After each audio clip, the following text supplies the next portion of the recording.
Good morning, fellow Narrowgagers. So we ran 58 last Thursday, and then Saturday and Sunday, and this being Monday morning. The locomotive is still plenty warm, although the pressure is down to zero. And we're going to drain the water out of the boiler and do a boiler wash and see how well our boiler water treatment is working at dissolving the scale and knocking the scale off the boiler, and see how much is laying at the bottom of the mud ring. So what we'll do is open the, well, first thing we'll go up on top and take the plug off the monkey tail and open the valve, and then go and open the blow down and then drain all the water out. And once we get the water out, we'll take the plugs out and then take a look inside.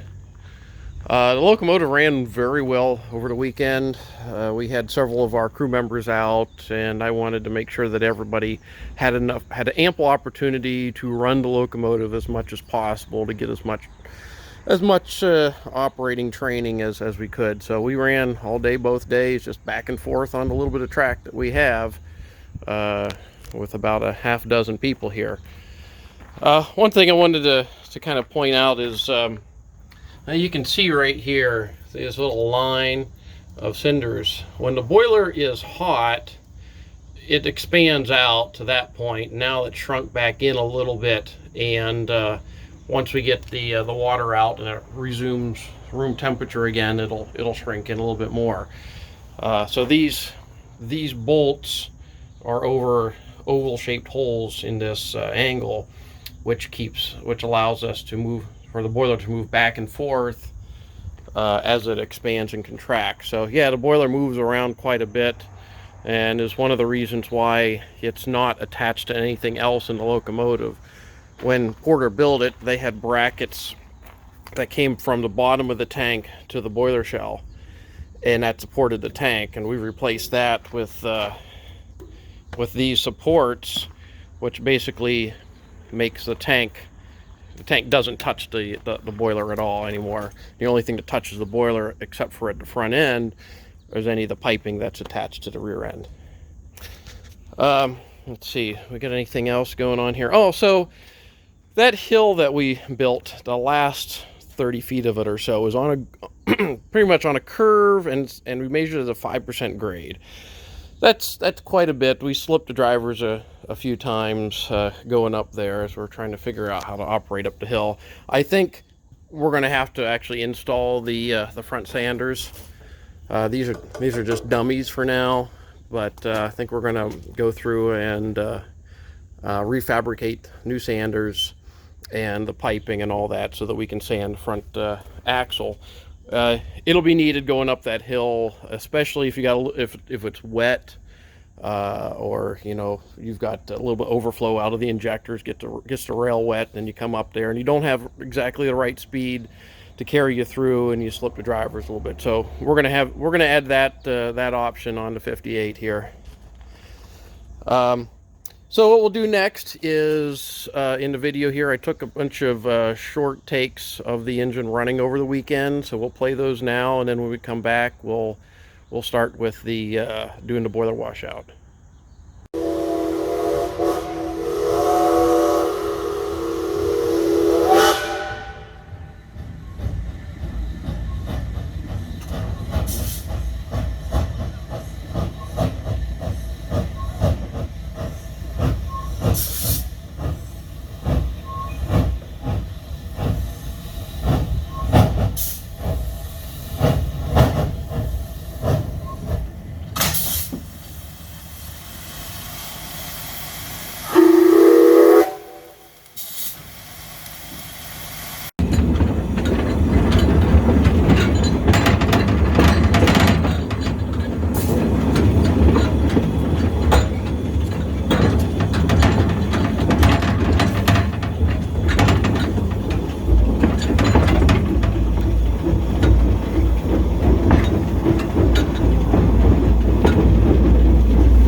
All right, so we're up on top of the locomotive now.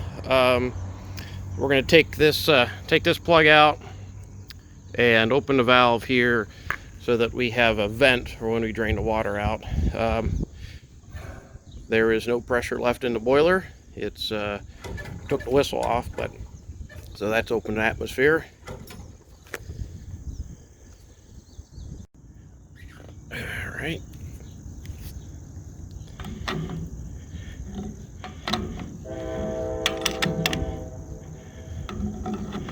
Sound like Norfolk Southern's running something out of Youngstown up the Youngstown line. Okay, there's that.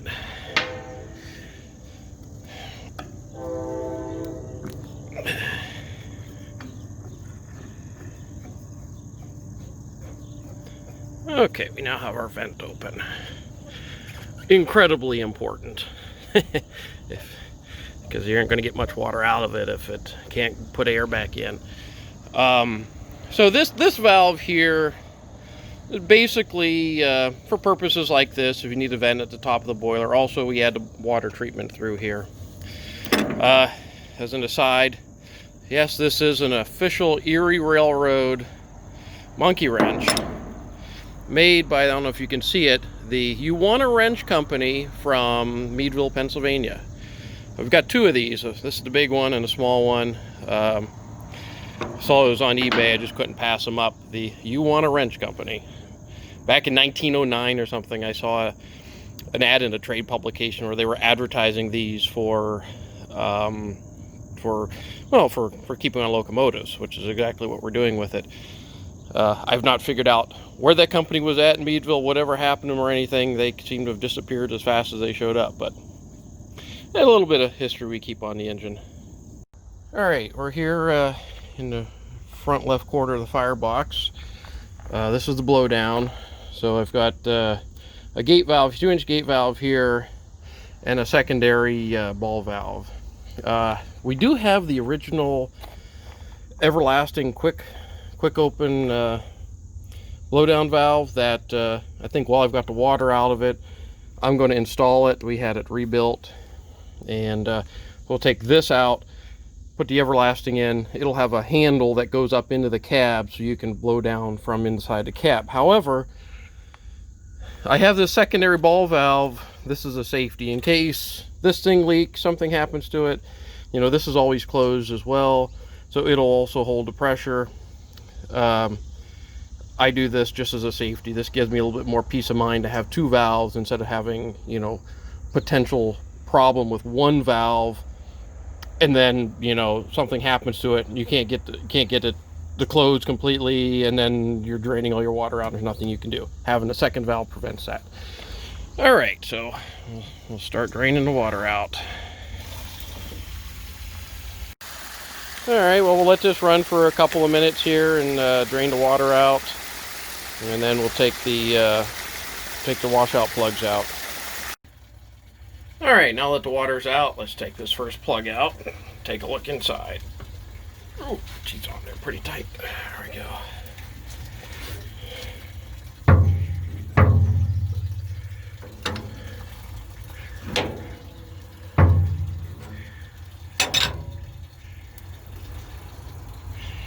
Now remember, it's still 144 degrees in there.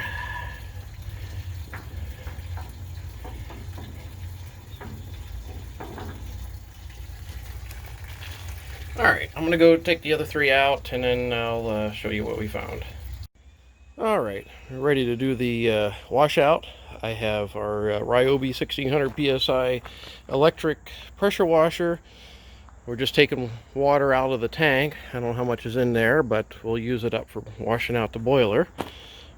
Interesting note, around here, electricity comes from those solar panels, makes DC voltage, goes into that locomotive. There's batteries in there and an inverter, and that makes 120 volt that we use for running things like this. We've never had an electric bill here.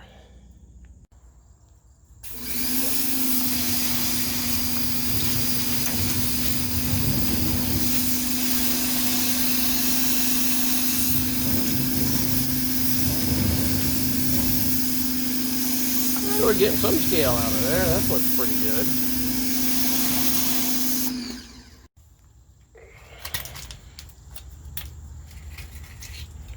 There's a lot of big pieces in here. And that's exactly what we're trying to do in the operation, is get all this heavy scale that came from the J&L days. Look how thick that is. Get all of that off the firebox into the mud ring, or it can be broken up and taken out. I mean, look at that stuff. You know, you just can't get to this is really the only way to get this out of a boiler is, you know, operation and then thermal cycling. Yeah, there's more in there I can't reach. But yeah, that's the stuff we want to get rid of. I mean, that piece of scale right there is in between the hot fire and the steel over here.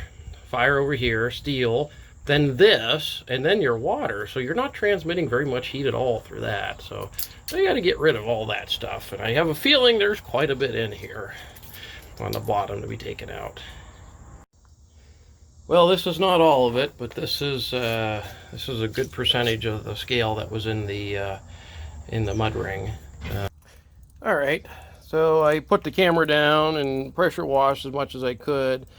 Then I just got out the garden hose and stuck it in the washouts and then just let it flow.